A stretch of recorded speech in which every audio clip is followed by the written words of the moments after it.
cerco di non parlare.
Benvenuti al Giro del Mondo in 80 giorni, a cura di Radio Nostra, ogni martedì sera in diretta streaming dalle ore 21.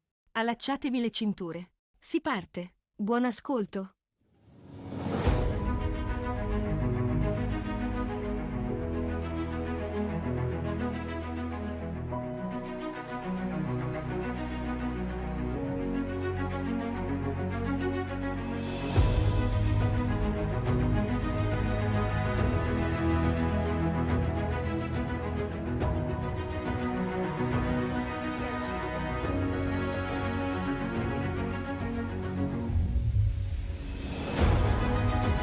Bene, eccoci qua nuovamente, 16ª puntata, passiamo qua sotto, 16ª puntata con la nostra mongolfiera. Oggi è un po' che ballonzola di qua di là, abbiamo adottato un sistema nuovo per i collegamenti, vediamo un po' se funzionano. Io partirei subito, visto che c'è questo problema del collegamento, di partire subito con il primo ospite e abbiamo con noi nella mongolfiera, oltre a Omar e a Rossella che ci sentono e che fra poco anche do a loro la parola, abbiamo anche Simone Sibiglio, il professor Simone Sibiglio. Buonasera Simone. Pronto? Ci sentite? Io sì. Bene, Rossella. Buonasera, mi sentite? Sì, perfetto. Bon. Giustamente. Bene, Allora, andiamo subito con Simone, che abbiamo anche gli ospiti in coda, i prossimi. allora abbiamo con noi il professor Simone Sibilio, che è professore di letteratura araba all'Università Ca' Foscari di Venezia. Benvenuto a bordo, prof. Grazie di questo invito. E abbiamo chiamato il professore perché a brevissimo ci sarà un'iniziativa appunto a Venezia che ci è piaciuta molto perché parla di pace e ci sono sembrati, così ci sembrano tempi in cui parlare di pace è particolarmente importante. Vuoi illustrarcela un pochino? Sì, volentieri. Effettivamente noi ci siamo accodati come Università Ca' Foscari di Venezia e nello specifico la cattedra di storia dei paesi islamici della collega della professoressa Barbara De Poli e la mia cattedra di lingua e letteratura araba nell'accogliere Omar al-Barghouti, che è uno dei massimi, diciamo, intellettuali e attivisti per i diritti umani palestinesi, il fondatore del movimento della campagna BDS, boicottaggio, disinvestimento e sanzioni nei confronti di Israele. E Omar Barghouti è stato invitato dal comune di Bologna, dal BDS di Bologna, per una missione, diciamo così, di informativa di qualche giorno, e continuerà questa sua diciamo così, questo suo viaggio italiano a Padova domani, e poi al pomeriggio sarà qui da noi in Ca' Foscari alle 17:30 presso la sezione di San Basilio di Ca' Foscari. Incontreremo appunto e presenteremo le attività del BDS attraverso la sua voce, la testimonianza, e cercheremo di capire più in profondità che cosa significa oggi aderire, partecipare e condividere il messaggio della resistenza non violenta che porta il movimento di boicottaggio, disinvestimento e sanzioni palestinese, che ricordo essere nato nel 2005 in seguito alla costruzione del muro e alla denuncia di illegalità del muro di separazione israeliano nei territori palestinesi, e da lì questa campagna poi è cresciuta nel tempo, essendo una campagna nata in Palestina grazie all'opera di Barghouti e tanti altri attivisti e difensori dei diritti umani palestinesi, ma poi si è espansa e abbracciato, come dire, tante altre, come dire, si è internazionalizzata, e questo chiaramente ha scosso alle fondamenta la struttura dell'occupazione israeliana, ha scosso i governi che hanno temuto e hanno ritenuto di dover in tutti i modi combattere e far fronte a questa campagna che di fatto sostanzialmente si appella alle coscienze del mondo per il boicottaggio e il disinvestimento di tutte quelle aziende che partecipano sostanzialmente a mantenere vivi i rapporti economici con Israele nei territori occupati in Palestina, nelle colonie. E poi questa campagna di boicottaggio ovviamente si è estesa ad altri ambiti come quello culturale e accademico, ma il suo ambito principale, lo ricordo a beneficio degli ascoltatori, è quello economico, quindi una campagna tesa in qualche modo a mettere in crisi l'economia israeliana attraverso una sponsorizzazione, la promozione del boicottaggio dei prodotti israeliani, ed è una campagna ovviamente di pace, quindi quando Rossella parla di un'iniziativa di pace, effettivamente ricordiamo che il boicottaggio è stato uno strumento, un dispositivo straordinario anche per il Sudafrica, e ha ispirato la campagna del BDS palestinese per tentare di mettere in ginocchio, comunque impattare in modo profondo sull'economia israeliana, al fine poi chiaramente di cambiare o comunque esercitare una pressione su quelle che sono le politiche israeliane, politiche di occupazione, di apartheid, come sappiamo, di furto indiscriminato dei territori palestinesi, di sradicamento della popolazione nativa, e questo prima ancora del massacro di Gaza, che si sta configurando, come sapete, come un'operazione di natura genocidaria, grazie poi anche all'appello che è stato fatto e all'inchiesta che è stata sollevata e portata avanti dal Sudafrica, al caso che è stato portato al Tribunale di Giustizia dell'Aia, e che ha avuto una eco importante, ha avuto il sostegno anche di altre nazioni. Insomma, movimento, nonostante il buio, il silenzio e le complessità di questa fase, siamo davanti a una delle peggiori catastrofi umanitarie e uno dei più efferati massacri di massa, genocidi appunto, compiuti nel nostro tempo, però c'è una mobilitazione molto viva. Bisogna riconoscere che i popoli sono in mobilitazione dalla parte giusta della storia, mentre i governi voltano le spalle ai diritti dei popoli oppressi e sostengono le politiche scellerate di governi che compiono appunto Ascolta che Simone, ma attuano politiche genocidarie. Questo movimento BDS è attivo soltanto in Italia o è qualcosa che riguarda anche il resto del mondo, o l'Europa, o tutto il mondo?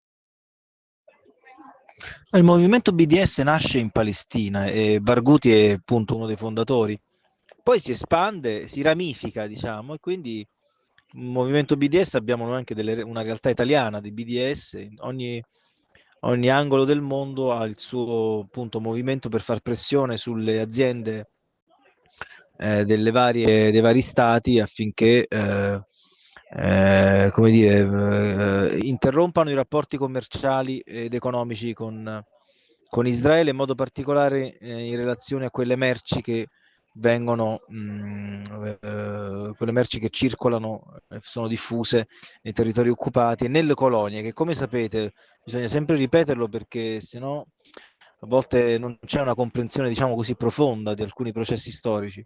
Gli insediamenti coloniali israeliani nella Palestina occupata sono ovviamente degli insediamenti illegali secondo quanto sancito dal diritto internazionale. Sono territori occupati nel 1967, non solo non sono stati mai restituiti, ma è stata attuata una politica di implementazione di colonie nel tempo e oggi il numero dei coloni è cresciuto a dismisura e il rischio di espulsione di massa che sta riguardando Gaza in seguito ovviamente alla guerra e alle ripercussioni del 7 ottobre, in realtà come dire, questo tipo di rischio qui, cioè dello sradicamento della popolazione nativa, è un rischio evidentemente molto chiaro e visibile anche a Gerusalemme Est e nei territori della Cisgiordania, dato l'intensificarsi, no, delle costruzioni di insediamenti coloniali illegali nel tempo, quindi al mantenimento di una struttura coloniale di occupazione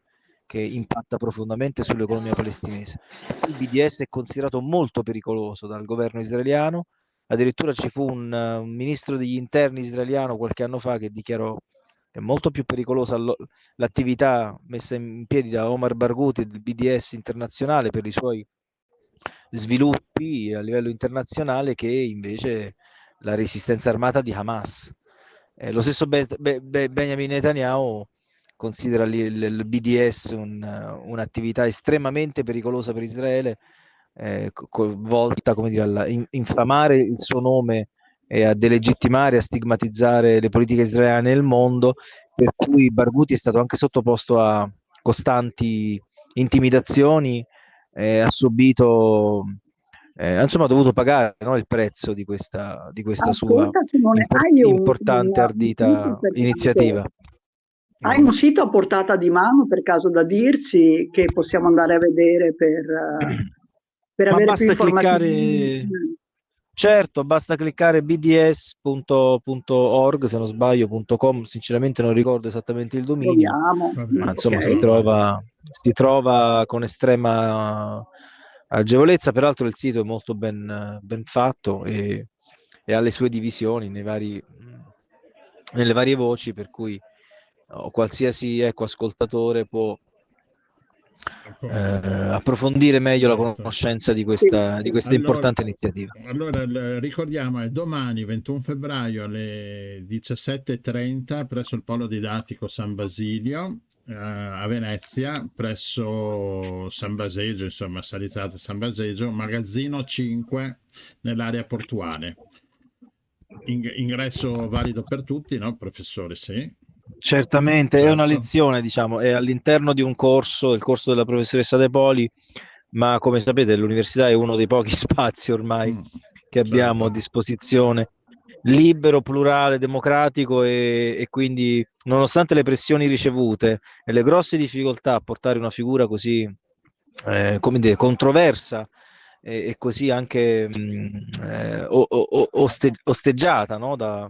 da Israele e da chi lo sostiene, e questo evento siamo riusciti a realizzarlo e ci auguriamo insomma una importante partecipazione affinché il messaggio di Barghouti e la diffusione delle iniziative del BDS possa raggiungere più larga fetta della popolazione studentesca, ma anche della cittadinanza. Grazie a voi. Professore, grazie mille, magari ci risentiamo. Sì.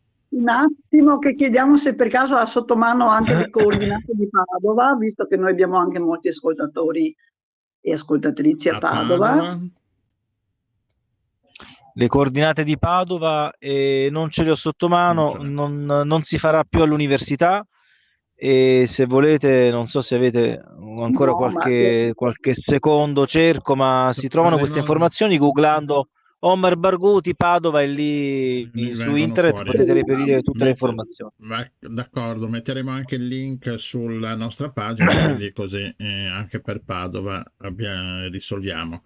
Siamo un po' di fretta perché abbiamo il secondo ospite che ha che ci sta aspettando, perché dopo deve dare da mangiare ai bambini, che dopo adesso alle sentiremo Va caprette. le bene. caprette. Arri- Grazie Simone, Arrivederci a in bocca al tutti, Grazie, buona lupo. serata. Bene. State bene, grazie ciao. mille. Ciao. Bene, passiamo, voi potete Allora, chiudiamo collegarvi, voi questo e chiudete, entrate vediamo se con parla. Skype. Abbiamo Sara, buonasera Sara. Il microfono ce l'hai spento? Buonasera. Ok, mi sentite? Sì, perfetto, adesso ti sentiamo. Ok. Ecco qua, subito nella nostra mongolfiera è entrata Sara della fattoria di nonno Peppino.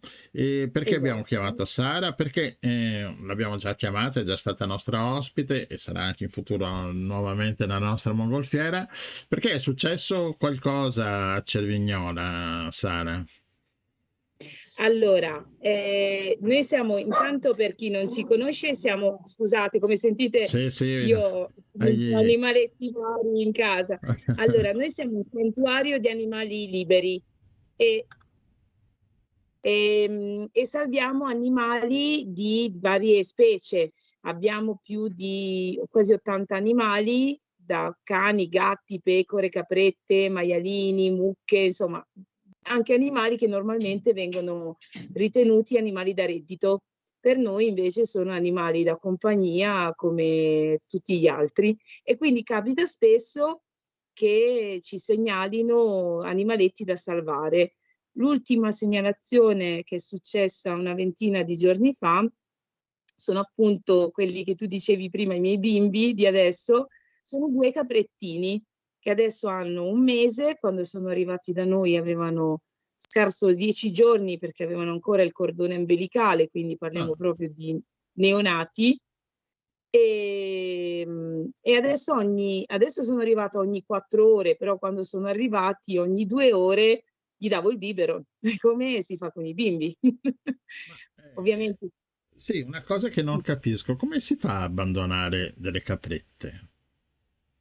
Allora, Cioè, come si fa a abbandonare le caprette? Allora, premettiamo che l'uomo normalmente, sì, le caprette, i maialini sono visti come animali molto carini perché sono piccoli, però poi sono quelli che poi diventano gli animali, no? Da cui normalmente si ricava certo. il latte, eccetera.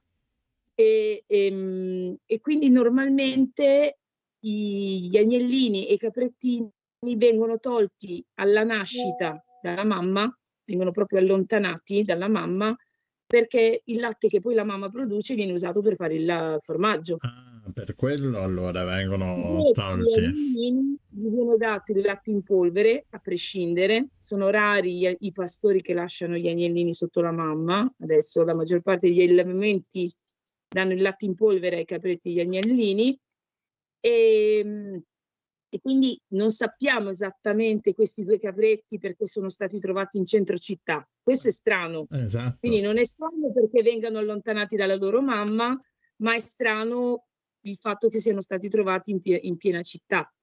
Come ci siano arrivati esattamente non lo sappiamo. Si pensa a una ragazzata di alcuni magari ragazzi che sono entrati a contatto con qualche pastore, qualche allevatore e hanno portato magari in macchina questi piccolini e poi li hanno abbandonati in giro per la città. Ma è, come si può dire, Una una cosa presunta, supposizione. Mm. non abbiamo nessun dato. L'unica cosa che sappiamo è che una famiglia li ha trovati, ha cercato di aiutarli, ma non sapevano come fare e quindi si sono messi in cerca di un posto che li potesse accogliere e aiutare, hanno trovato noi e quindi ce ne hanno portati. Da subito non è stato subito facile perché come tutti i bimbi cercano le mamme e quindi quando poi questi piccoli vengono allontanati dalle loro mamme naturali si sentono persi, si sentono sperduti, no? E quindi è anche difficile poi che accettino questa cosa di plastica con dentro un latte che non è quello della loro mamma. Però piano piano si abituano e adesso stanno crescendo, sono con noi da 20 giorni, stanno bene e stanno iniziando a giocare, a interagire, insomma, sono diventati la nuova mascotte della fattoria. Della fattoria che aumenta giorno dopo giorno, Sì. diciamo, no? Sì, sì, sì, perché insomma, ovviamente non possiamo salvare tutti perché in base allo spazio che noi abbiamo un tot di animali da poter inserire, non si possono inserire tutti gli animali che si Tutti, vogliono, se perché no sennò questo altrimenti poi... famoso Mm. benessere animale che si va millantando anche negli allevamenti, che non esiste, secondo me, un benessere, però da noi ritrovano il loro benessere, ovviamente andrebbe a decadere se in uno spazio mettessimo troppi esseri, no? Quindi ovviamente c'è un numero da rispettare, anche per un discorso di malattie, di contagi, di cure. Se uno spazio è troppo sovraffollato, c'è più possibilità di trasmissione di malattie, anche se noi facciamo vaccini, vaccinazioni e tutto. Voi immaginate, no? In un autobus è più facile che se c'è uno col raffreddore possano prendere il raffreddore anche tutti quelli sull'autobus. Se siamo in una piazza in cui c'è più spazio è più difficile che ci si ammala tutti quanti. Questo è il ragionamento che funziona anche con gli animali. Ascolta, un'altra cosa, il nome Sofia e Samuele, Allora, perché noi questi quando nomi... arrivano i nostri amici, noi diamo sempre di solito nomi di persone, un po' perché il nome di persona fa capire che anche loro sono esseri a sé, hanno dei caratteri, hanno delle emozioni, c'è chi è più vispo, chi meno vispo, proprio come noi, c'è chi gli piace essere toccato, chi non piace essere toccato, come capita proprio alle persone. In questo caso Samuele è mio nipote e Sofia è un'altra bimba che viene spesso in fattoria. E siccome loro erano i due bimbi, diciamo, della fattoria umani, abbiamo pensato di dedicare anche a loro lo stesso nome. Ma molti nostri animaletti hanno nomi perché magari o di chi li ha salvati o di chi si trovava nel momento in cui sono stati salvati. Quindi abbiamo Diletta perché quando è arrivata Diletta, che è una capra, c'era una bambina in fattoria che si chiamava Diletta. Quindi sono nomi che di solito diamo in questo modo, ecco. E gli animali rispondono, vero? Sì, col loro nome. Sì, praticamente si può dire che quasi tutti, poi vabbè c'è con chi anche un fatto di carattere, chi risponde al proprio nome e chi no. Mucche, bufalini, pecore, capre, maialini, cani, gatti, vabbè. Anche se i gatti, che normalmente sono uno degli animali più domestici, essendo loro un po' snob, non sempre quando li chiamano mi rispondono, ma quello è un discorso di snobismo, cioè loro ti ignorano. Loro sono superiori i gatti, no? E quindi quando li chiami vengono se gli va a loro. Invece gli altri animali che sono un po' più socievoli dei gatti rispondono, conoscono il loro nome e rispondono. E sono anche molto intelligenti, ovviamente hanno forme di linguaggio diverse dalle nostre, ma si fanno capire bene quando hanno fame, quando hanno sete, quando hanno bisogno di qualcosa, lo esprimono molto chiaramente. Ascolta Sara, allora voi la fattoria di nonno Peppino ha bisogno anche di aiuti, no? Da parte, perché voi aiutate, però anche voi avete bisogno un po' di aiuto.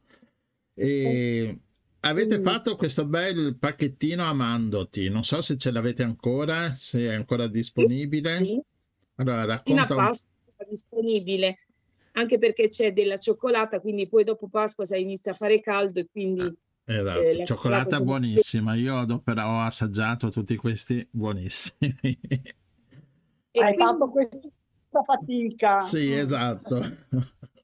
praticamente noi per sostenerci, siccome non riceviamo nulla a livello statale, andiamo avanti con le donazioni delle persone che ci vogliono bene, oppure che se venite in Puglia, a Cerignola, ci vengono a trovare e ci fanno le donazioni. E quindi ci inventiamo queste box, questi prodotti molti di cui prodotti a chilometro zero. Il vino è prodotto nel nostro, noi oltre che un santuario abbiamo un'azienda agricola con una vigna, e quindi questi vini sono prodotti dalle nostre uve, e questa box è fatta da due tipi di biscotti e una tavoletta di cioccolata, che è fatta da una pasticceria locale, quindi ovviamente non andiamo a prenderli dall'altra parte del mondo, proprio per un discorso anche di chilometro zero, e con questi prodotti ci sosteniamo. Ci sono persone che comprano i nostri prodotti, noi li spediamo, e insieme alla box Amandoti adesso c'è questo vino, che è un nuovo vino che abbiamo prodotto da poco, che è un rosé fatto da un'uva nera di Troia, che è dedicata a Maria Rosé, che era un maialino che si è salvato buttandosi giù da un camion. E quindi è un vino, noi abbiamo scritto per tutti, e soprattutto per chi ha voglia di essere un animo libero, non Chi vuole ama la libertà. voglia di libertà, esatto. È un vino a cui noi, quando lo beviamo, abbiamo invitato a brindare alla libertà di tutti, in tutti i modi. Sì, quindi, oppure possono fare le donazioni, ci sono le adozioni a distanza, ci sono vari modi che insomma esistono per poterci sostenere, e noi poi dimostriamo concretamente, comprando il fieno, il cibo, salvando gli animali, costruendo nuovi rifugi, dove vanno a finire insomma le donazioni che ci mandano. A noi ci piace rendere concreti gli aiuti che danno le persone. Alcune persone vengono in fattoria, vedono, che vengono anche spesso, vedono i progressi che noi facciamo e dicono: ah, vedi, con il mio aiuto avete fatto questo, e questo dà grandi soddisfazioni a chi ci aiuta. Poi, tu lo sai, ci aiutate anche voi come famiglia, quindi. Mentre per Pasqua, oltre ad avere l'agnello a tavola con le patate, che ho visto il filmato, che poi dopo lo metterò. L'agnello con le patate, spieghiamolo, non è che mangiamo l'agnello, è No. l'agnello che mangia le patate con noi, è un agnellino. Eccolo qua, adesso metto anche il video che dovrebbe partire, eccolo qua. Così sembra che poi ci mettiamo l'agnello con le patate, invece no, è l'agnellino che si mangia le patate con noi a tavola. Allora, per modo di avere l'agnello a tavola. Esatto, è vero, per avere l'agnello a Pasqua a tavola. E senti, avete anche la colomba. Abbiamo un produttore, un pasticcere, è un'azienda che fa queste colombe vegane. Abbiamo venduto anche i panettoni, quindi sono molto buoni. Ci sono 3 tipologie di colombe, e sempre da questa pasticceria che ci fa i biscotti qui vicino facciamo anche le uova di Pasqua, fondenti sì, ovviamente. È vero. La sorpresina dentro fatta dalla fattoria.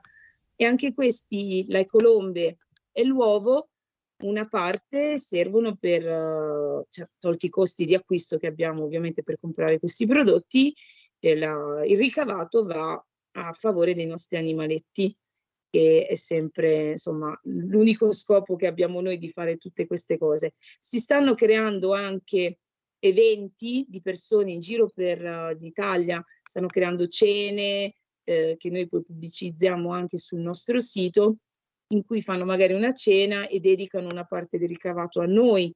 Quindi insomma il modo di aiutarci è veramente vario.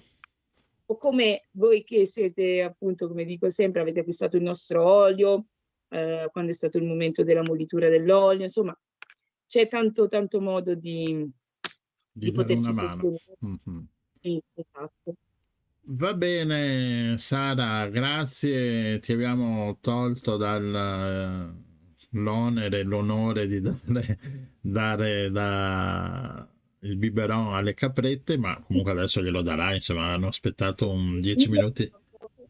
Sì, fra poco preparo il biberon, glielo vado a portare, infatti ti ho detto, devo incastrarmi negli orari, sono andata alle 8, poi fra poco devo ritornare, e io vi ringrazio tanto per darci questo spazio, e vi invito, insomma, se potete venirci a trovare, penso che verremo a fare un salto, c'è sta mezza idea di venire. Registriamo un video quando siete qui, lo sì, certo. magari, oppure di come fai tu, di venirci a guardare sui nostri social dove noi pubblichiamo video, le cose che facciamo e teniamo aggiornati i nostri sostenitori, scusate. Quindi grazie mille veramente di questa opportunità che ci date sempre. No, grazie a voi per quello che fate, perché è veramente grande E quello buon che fate. lavoro. Grazie anche a voi, grazie mille. Ciao. Ciao, Ciao, alla grazie. Alla Ciao. prossima. Fammi respirare Samia, scusate, l'abbiamo avuta ospite la scorsa settimana, continueremo a mettere le sue opere, le sue canzoni. Passiamo con la nostra mongolfiera, con le nostre ospiti. E abbiamo Orietta Vanin, senatrice Orietta Vanin, buonasera, ciao Orietta.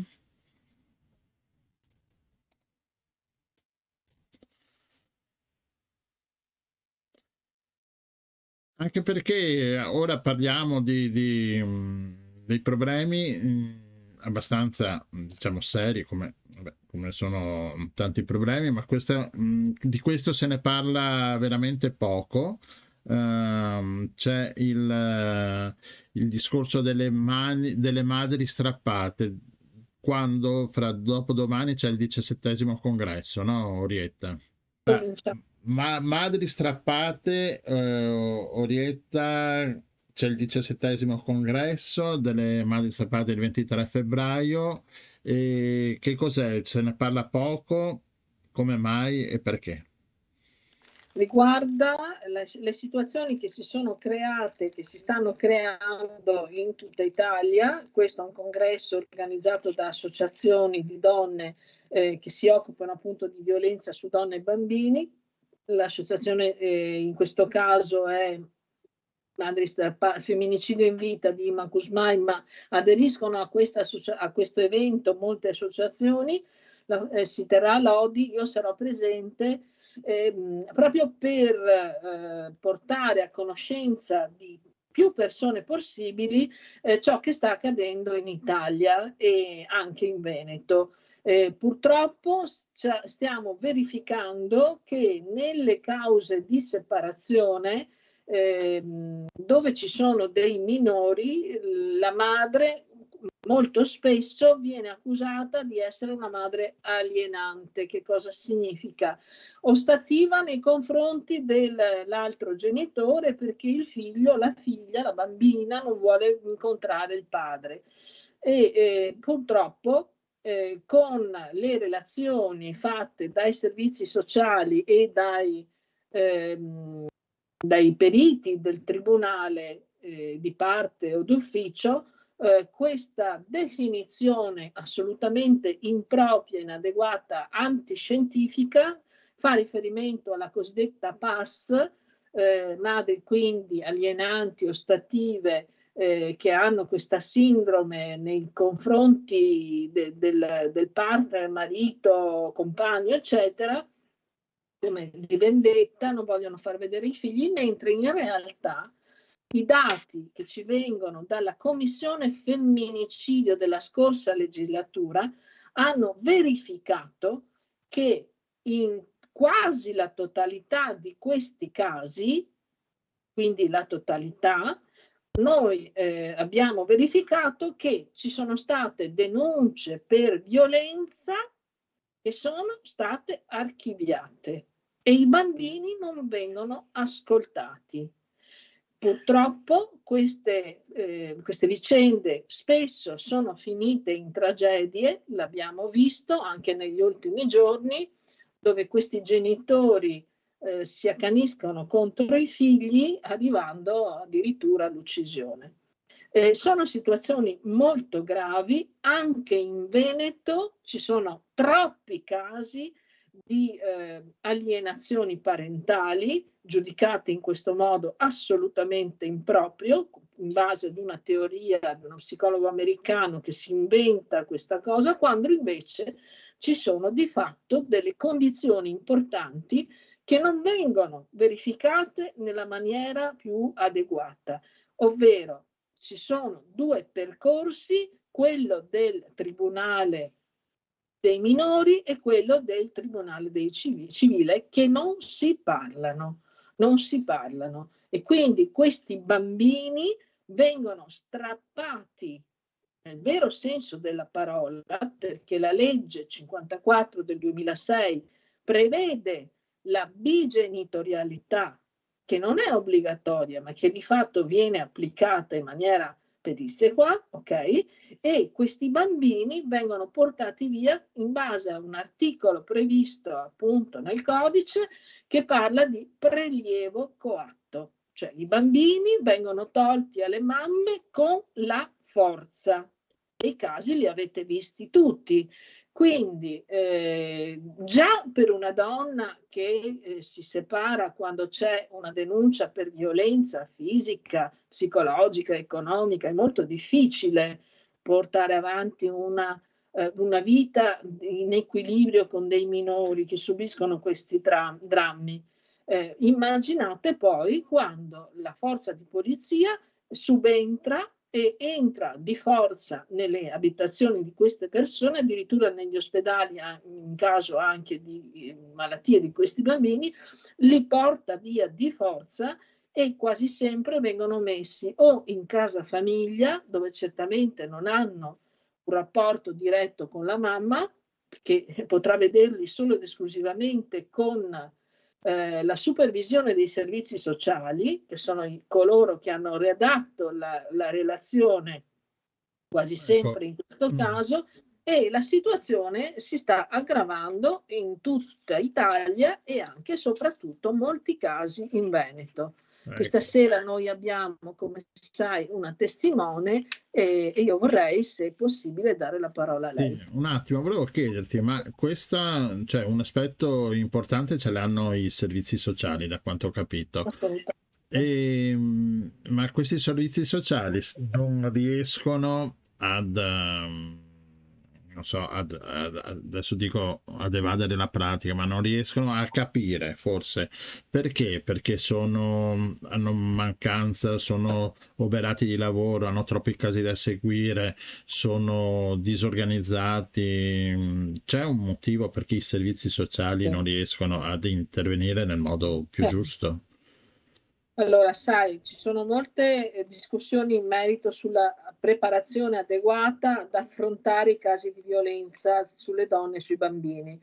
Allora, il servizio sociale è una competenza comunale e i servizi sociali sono importantissimi, si devono occupare di disagio, si devono occupare di anziani, si devono occupare di problemi economici, eccetera. Quasi sempre non hanno un'adeguata preparazione e infatti uno degli interventi che noi avevamo proposto nella scorsa legislatura e anche in quella che prevede la bigenitorialità e soprattutto come contrasto alla violenza. Che cosa prevede questa norma? Che è presentata, un disegno di legge presentato da Stefania Ascari, che è stata la prima firmataria del Codice Rosso, che vengano messe a disposizione le risorse per la formazione di tutto il personale che entra in contatto con questi casi e queste tragedie, che non solo sono i servizi sociali comunali, che non hanno una specifica preparazione, ma sono anche le forze di polizia, sono anche i magistrati che devono portare avanti le denunce fatte da queste donne e arrivare poi a delle sentenze eque. E purtroppo invece quello che si sta verificando è che quasi sempre le denunce vengono archiviate, le denunce fatte dalle donne vengono archiviate, come testimonia e dimostra la relazione della Commissione Femminicidio fatta nella scorsa legislatura, ma che si sta portando avanti anche in questa, e soprattutto i casi di violenza che poi noi leggiamo quotidianamente sui nostri giornali e sentiamo continuamente in TV. Allora, che cosa significa? Che la violenza è un problema culturale, che servono fondi strutturati. Che cosa vuol dire? Non devono essere a bando, ma devono essere strutturati, che serve un collegamento importantissimo con i pronto soccorsi, si parla di protocolli rosa ma non sono validi dappertutto, e che soprattutto quando le donne denunciano devono trovare un'accoglienza immediata e non devono tornare nella casa del maltrattante. A questo si somma poi la relazione portata da questi servizi sociali, dove si accusa la madre che ha fatto la denuncia, che però ha un percorso in tribunale diverso da quello del fido dei minori, eccetera, che viene accusata di essere ostativa nei confronti del maltrattante, tenendo presente che la Convenzione di Istanbul, alla quale l'Italia ha aderita, lo dice chiaramente. Il giudice deve ascoltare i bambini e i bambini non devono essere obbligati ad andare in un'accoglienza che non vogliono, non sono in grado di sostenere, perché questi bambini subiranno dei traumi terribili, e le vicende le abbiamo viste. Allora sentiamo la tua amica, la tua ospite. Sì, la mia ospite l'ho invitata come testimone perché proprio sta vivendo questa tragedia. Buonasera a tutti, io ringrazio voi per questa opportunità e ringrazio Orietta per avermi invitata. Mi riallaccerei subito alla domanda che ha fatto a Orietta: come mai i servizi non intercettano queste situazioni. Ho avuto un problema di linea e non ho sentito la risposta, però io ne ho una mia, insomma, l'idea che mi sono fatta io in tutti questi anni di calvario, ed è quella che i servizi sono stati formati così, cioè i servizi sono stati formati alla scuola dell'alienazione parentale, ed è questo il grande vulnus. Io ringrazio voi per questa opportunità, proprio perché si parla di un problema di cui non si parla mai, ed è un aspetto molto particolare della violenza contro le donne, ed è quello della violenza istituzionale. Il mio, come accennava anche Orietta, è uno dei 36 fascicoli esemplari esaminati dalla Commissione Femminicidio e che hanno portato a una relazione a maggio del 2022 che ha fatto tremare le vene ai polsi alla ministra Cartabia. Una relazione in cui sono stati messi nero su bianco tutti i vulnus del sistema.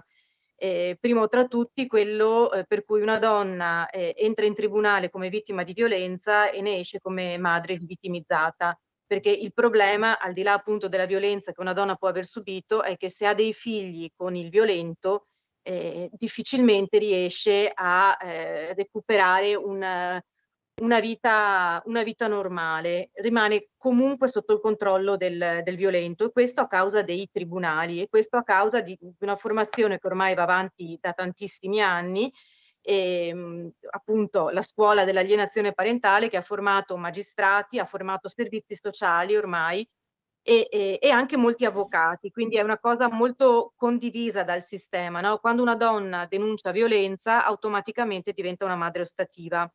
Nel mio caso io sono entrata in tribunale non per una causa di affido, ma per un procedimento di riconoscimento tardivo di paternità al quale mi sono opposta. Il mio compagno è sparito quando ero incinta, è ritornato successivamente e ha rivendicato la paternità della mia bambina. Io mi sono opposta perché avevo già subito da quest'uomo e avevo paura per la bambina. A causa di questa mia denuncia, appunto, il giudice ha disposto la prima CTU, la prima consulenza tecnica d'ufficio, ed è quello che poi fa cadere tantissime madri nella rete dell'alienazione parentale.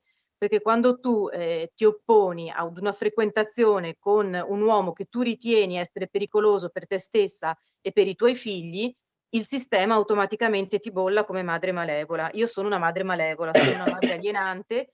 A mia figlia a 18 mesi è stato diagnosticato un conflitto di lealtà nei miei confronti. Era una bambina che allora era veramente molto piccola e io venivo accusata di suggestionarla con dei metamessaggi, cioè ci rendiamo conto che siamo proprio nella follia. L'alienazione parentale è una follia, è una scienza spazzatura, ormai ce l'hanno detto in tante parti, lo riconosce anche l'Organizzazione Mondiale della Sanità, però di fatto è una scienza che tuttora viene applicata nei tribunali.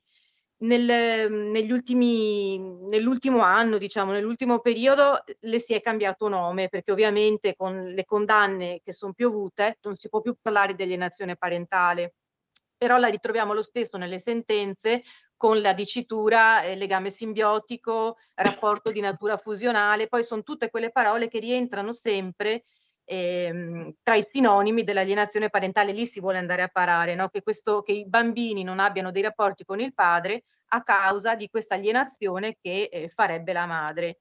E purtroppo le donne cadono come mosche e il problema è grossissimo a livello nazionale. Io parlerei proprio di un fenomeno, perché è veramente stato riscontrato, sono centinaia i casi che sono stati analizzati dalla Commissione Femminicidio, ed è molto grosso soprattutto in Veneto. Il Tribunale di Venezia, come quello di Roma, hanno la maglia nera della Commissione Femminicidio per questioni di rivittimizzazione. Eppure, nonostante anche la relazione della Commissione Femminicidio abbia fatto tremare le vene ai polsi alla ministra Cartabia, non si sono ancora posti dei correttivi, e questa a mio avviso è la cosa più grave. Io stessa continuo a essere rivittimizzata in tribunale. Nell'ultimo procedimento in cui mi ritengo vittima assieme a mia figlia, la giudice addirittura si è spinta a dire che la Convenzione di Istanbul non è in vigore. Quindi per quanto ci siano le allegazioni di violenza anche nella riforma Cartabia, siamo sempre lì, cioè non siamo credute. Il problema è che la violenza non viene riconosciuta, di conseguenza noi siamo tutte delle donne che mentono, e non si sa poi per che cosa alla fine mentiamo, no? Cioè, mentiamo e di conseguenza non siamo credibili, i nostri figli sono alienati. Dopo 8 anni io sono ancora in questo sistema, a mio avviso criminale, che sta assolutamente distruggendo la mia vita, ma soprattutto quella della mia bambina. Ecco, questo, prima era stato dato il collegamento, tocca un po' tutti gli strati sociali, no? E anche economici delle donne, insomma. Assolutamente sì, è un fenomeno trasversale, ma direi che per la maggior parte ha colpito anche donne, come nel mio caso insegnanti, anche con un livello di istruzione piuttosto alto, quindi non siamo, come dire, non siamo prive di strumenti, eppure ci ritroviamo a non avere gli strumenti per combattere il sistema in tribunale, questo è di fatto. E tende sì ad essere una cosa un po' trasversale che colpisce tutti, colpisce le donne in quanto madri. Questo è quello che un po' ci accomuna a tutti, no? Che siamo delle madri che vogliono proteggere i propri figli, e questo ci rende quasi delle criminali. Cioè quel sistema dell'alienazione parentale rovescia i ruoli, le vittime diventano dei carnefici. Io stessa sono a processo per sottrazione di minore, cioè i miei tentativi di proteggere mia figlia mi stanno costando un processo. Le mie denunce contro il mio persecutore sono state archiviate senza indagini, lo posso dire tranquillamente perché ho visionato i fascicoli. In compenso però sono a processo per sottrazione di minore per denunce che risalgono addirittura ad un periodo antecedente al riconoscimento. Quindi è proprio l'apoteosi, no? Cioè è una cosa emblematica di un sistema che non funziona, ma che non trova dei correttivi, per quanto in questo momento stiamo parlando tanto, non vogliamo tacere, perché nel silenzio ci massacrano ancora peggio, quindi ci stiamo esponendo in tante, ci stiamo mettendo la faccia, però non vedo che al momento siano stati ancora trovati dei correttivi per in qualche modo metterci al sicuro e soprattutto mettere al sicuro i bambini.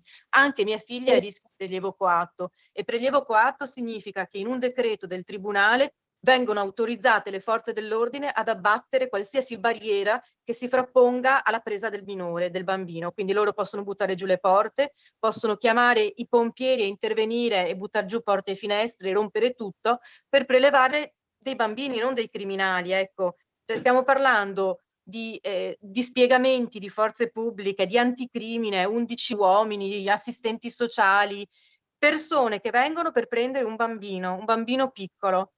Non credo che questo possa corrispondere in nessun caso al suo superiore interesse, quando nella famiglia in cui è accudito e amato sta sicuramente molto meglio che in una comunità.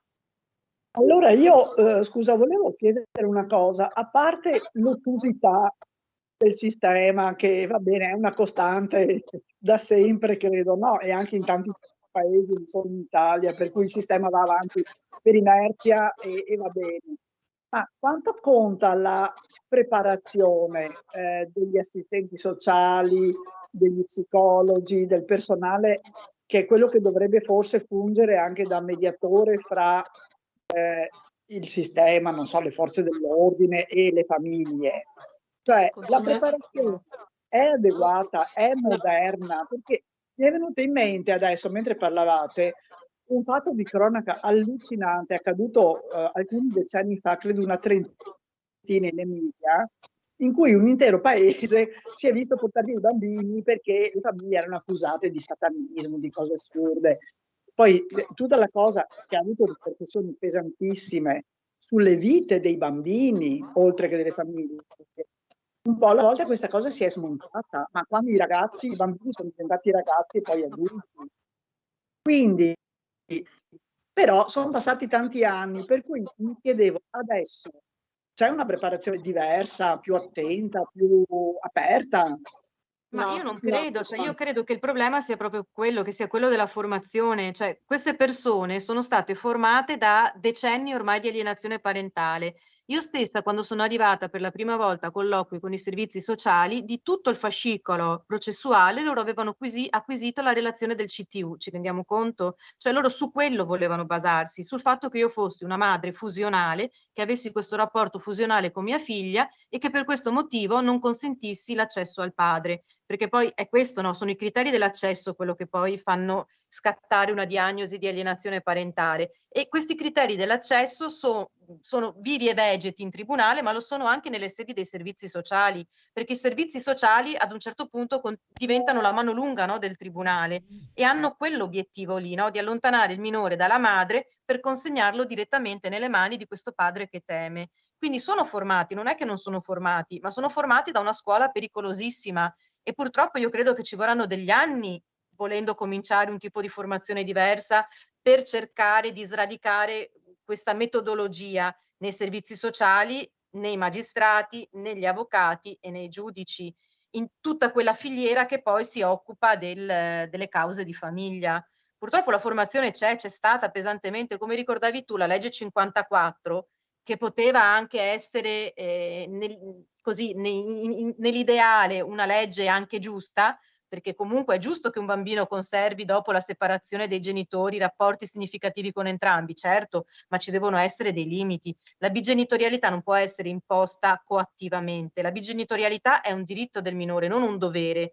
In questo momento invece è diventato un obbligo in capo al minore, una clava sulla sua testa, cioè questo bambino non può rifiutarsi di vedere un genitore che teme, altrimenti gli portano via la mamma. Quindi cioè, si passa poi da una mancanza di bigenitorialità a una monogenitorialità paterna, perché poi è quello che si va a realizzare, no? Il bambino viene strappato alla madre, ma non per la bigenitorialità, perché la madre poi non la vede più, quindi si crea poi le condizioni di una monogenitorialità paterna.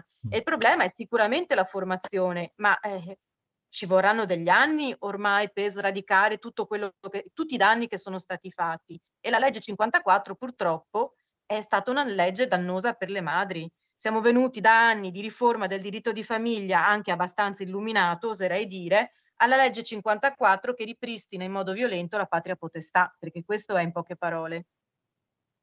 Non solo, ci sono stati tentativi, ci sono ancora purtroppo in Parlamento tentativi di presentare nuove norme di legge o emendamenti che prevedono l'obbligatorietà della mediazione. Che cosa significa?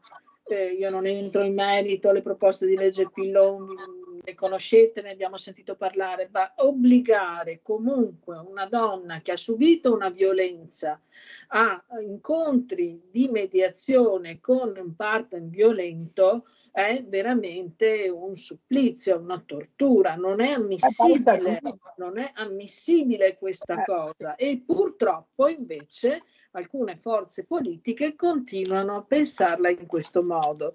Allora, confermo tutto quello che ha detto la mia ospite. Aggiungo che le proposte di modifica della legge noi le abbiamo presentate, continuiamo a presentarle, ma io ritengo che a livello comunale ci debba essere assolutamente da parte prima di tutto dei territori dove queste persone vivono, una presa di consapevolezza che bisogna ragionare e pensare esclusivamente al benessere del minore. E invece molto spesso per paura, per ignoranza, per comodo, per altri interessi, l'unico interesse al quale non si dà spazio è proprio quello del bambino e della bambina.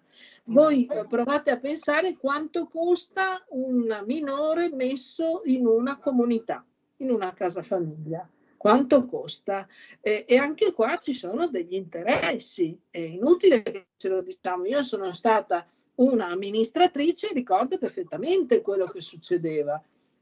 E poi in Parlamento queste cose le abbiamo verificate assolutamente, e sulla preparazione a livello di formazione specialistica io non ho trovato programmi, seminari, docenze, eccetera, illuminati in questo senso. Io non le ho viste. E purtroppo si continua a portare avanti questa interpretazione assolutamente deviata e deviante della PAS, anche se non viene più nominata. Quando io definisco un rapporto simbiotico tra madre e figlia, tra madre e bambino, ho già dato una connotazione negativa, quando invece parliamo di relazioni protettive. E la cosa grave è che non vengono presi in esame perché vengono archiviate le denunce per violenza. Questa è la cosa grave. E soprattutto in Veneto, nelle nostre province, io ho seguito Treviso, sto seguendo Venezia, sto seguendo altre località, la leggerezza con le quali arrivano le relazioni, dove si saltano completamente i documenti che testimoniano e che raccontano queste vicende strazianti, è paurosa, è paurosa. C'era molto tempo fa, c'erano dei nuclei di personale delle forze di polizia specializzati che sono stati completamente annullati, e il personale che aveva delle ottime capacità e preparazioni all'accoglienza, al supporto, eccetera, sono stati mandati in altri uffici a mettere timbri, a fare i passaporti, e questo ve lo posso testimoniare personalmente. Questa è una cosa gravissima. La nostra regione, il nostro paese sta diventando sempre più misogino e nemico dei bambini. Noi dobbiamo avere il coraggio di dire queste cose, assolutamente. E con questo non sto dicendo che i padri siano tutti violenti, anzi, noi abbiamo dei casi in cui abbiamo dei compagni e dei padri assolutamente vicini alle loro compagne che stanno lottando proprio per tutelare questi bambini.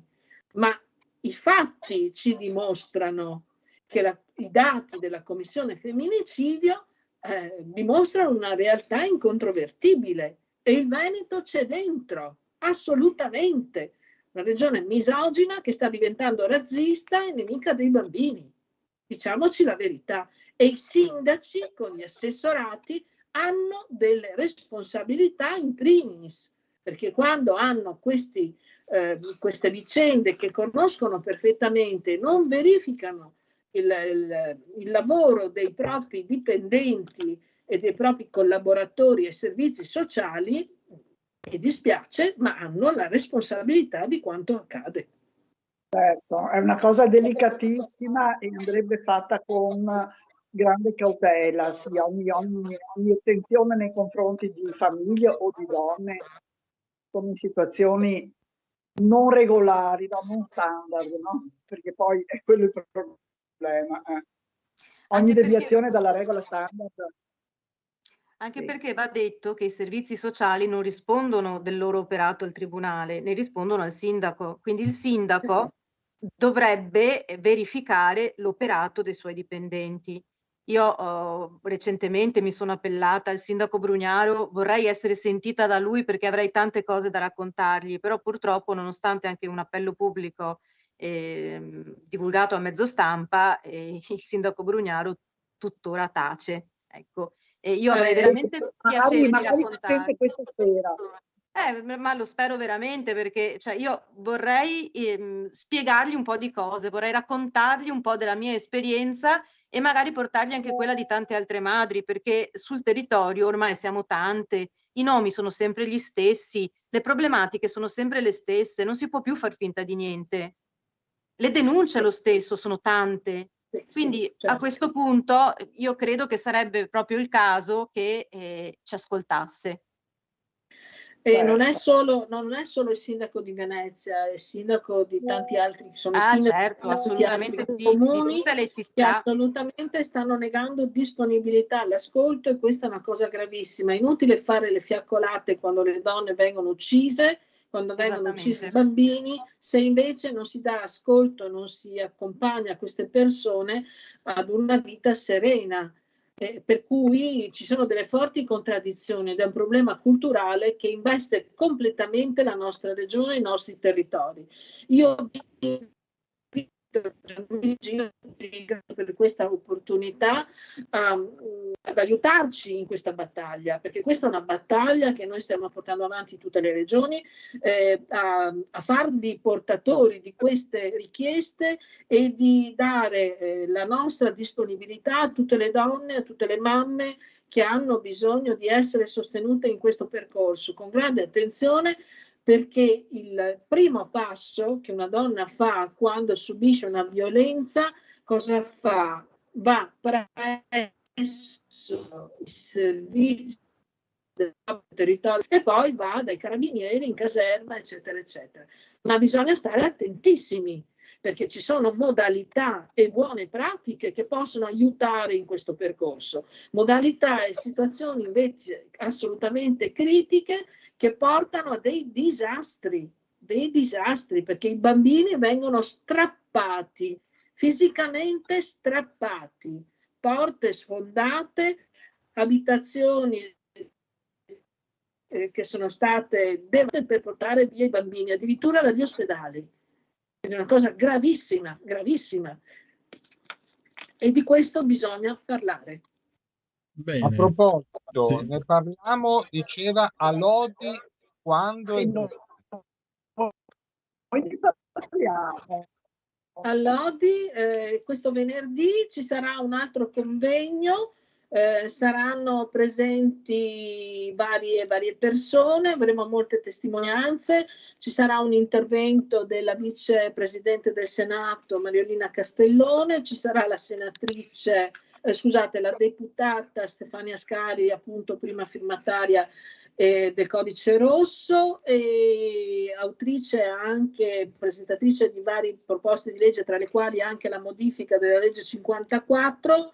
Ci sarò io, ci saranno le associazioni, ci saranno rappresentanti istituzionali della Lombardia e non solo. Ripeto, sono degli eventi itineranti, li stiamo facendo in tutte le regioni, in tutti i luoghi dove ci vengono segnalati questi casi, vi ripeto, tragici, terribili, dove abbiamo visto i bambini portati via, le donne subire di tutto, senza voler condannare i padri, ma dove invece purtroppo la realtà ci dimostra una situazione estremamente tragica, pericolosa e a volte mi viene da dire anche molto ipocrita. Inutile, ripeto, fare le fiaccolate dopo, quando i bambini vengono massacrati e le donne vengono uccise. Grazie. Allora, c'è la pagina Facebook Femminicidio in Vita, dove potete andare a vedere, controllare, ci sono vari articoli di giornali, ci sono anche gli indirizzi per mettersi in contatto con l'associazione, e quindi cercatelo, insomma, chi ha bisogno, diciamo, si faccia avanti, insomma, non abbia paura, ma che contatti pure l'associazione. Orietta, grazie. Sinceramente io non conoscevo questo tema, mi ha fatto piacere conoscerlo, vediamo anche di darvi anche una mano prossimamente a tirar fuori altri casi, a dare, insomma, a far sì che la gente venga a conoscenza di questo problema. Ti ringrazio, io vi ringrazio tutti, sono a disposizione, ripeto, continuiamo a parlarne. Quando volete possiamo fare degli altri approfondimenti, proprio perché queste persone non vanno lasciate sole, noi dobbiamo difendere i bambini perché sono il bene più prezioso che abbiamo nella nostra vita. Va bene, grazie Orietta, grazie anche alla tua ospite. In bocca al Grazie lupo. mille a voi. Arrivederci. Arrivederci. A presto. Fa freddo in camera mia, Grazie a voi. non so che dire per ora, e le parole non ci escono. Guarda nuda sotto il letto, che sembra un po' d'apatia. La paranoia la mia, che paranoia chiama. Se restiamo zitti c'è sempre la stessa aria. Ma allora dimmi che c'è, sono solo qui per dirti che questo silenzio mi fa schifo. Se non sorriso do fastidio. Ma allora dimmi che succede quando te ne vai. Ma allora dimmi che succede quando te ne vai. Ma allora dimmi che succede quando te ne vai. Quando te ne vai, quando te ne vai. Non sento malinconia, è paranoia la mia. Nella mia casa di notte fa freddo, siedo sul divano col volume spento. Facciamo antipatia, poi fammi dire la mia. Nella tua casa di notte fa freddo, fumo sul divano col volume spento. Fa freddo in camera mia, da sotto al letto per ora. Le tue parole non escono e io ancora qui che l'aspetto. Non darmi la tua fasia, che non è noia la mia. È paranoia chiama, e che se resto ancora zitta c'è la stessa aria. Ma allora dimmi che c'è, sono solo qui per dirti che il mio silenzio mi fa schifo. Se non sorrido do fastidio. Ma allora dimmi che succede quando te ne vai. Ma allora dimmi che succede quando te ne vai. Ma allora dimmi che succede quando te ne vai. Quando te ne vai, quando te ne vai. Non sento malinconia, è paranoia la mia. Nella mia casa di notte fa freddo, siedo sul divano col volume spento. Facciamo antipatia, poi fammi dire la mia. Nella tua casa di notte fa freddo, fumo sul divano col volume spento. Fa freddo in camera mia e nel mio letto. Dopo che te ne vai io non ti sento. Tutto mi stringe e diventa un po' più stretto. Mi arrendo, riduci i buchi sopra il petto. Sotto lenzuola che non consumi mai. Mi mangi il lobo ma poi non parli mai. Giri lo sguardo che tardi, già lo sai che succede quando te ne vai. Non sento malinconia, è paranoia la mia. Nella mia casa di notte fa freddo, siedo sul divano col volume spento. Facciamo antipatia, poi fammi dire la mia. Nella tua casa di notte fa freddo, fumo sul divano col volume spento. Col volume spento. Col volume spento, col volume spento. Col volume spento. Siedo sul divano, col volume spento. Come spento, Samia, Radio Nostra, è stata ospite con noi lo scorso martedì e niente, abbiamo finito oggi i nostri interventi. Ci siete, sì? Ci siamo, ci Ci siamo. siamo. Impegnativi. Abbiamo avuto, stavo pensando, interventi molto vari. Sì, e anche molto, molto profondi, diciamo, no? Abbiamo Molto... imparato un sacco di Profondi cose. e anche ancestrali. Pensa che il professore che è intervenuto prima ha fatto un suo lavoro legato alla simbologia dei lupi intrapresi dalla poesia palestinese, se vuoi, o comunque araba. La seconda ospite invece ci ha raccontato di una nuova vita per i capretti. E poi ci siamo messi a parlare con le colleghe, purtroppo, che hanno avuto questi grossi problemi di relazione tra capretti e lupi, se vogliamo. Questo è un grosso problema di gestione anche da parte nostra. Quindi sì, un problema culturale dopo l'altro. Vero. Bene.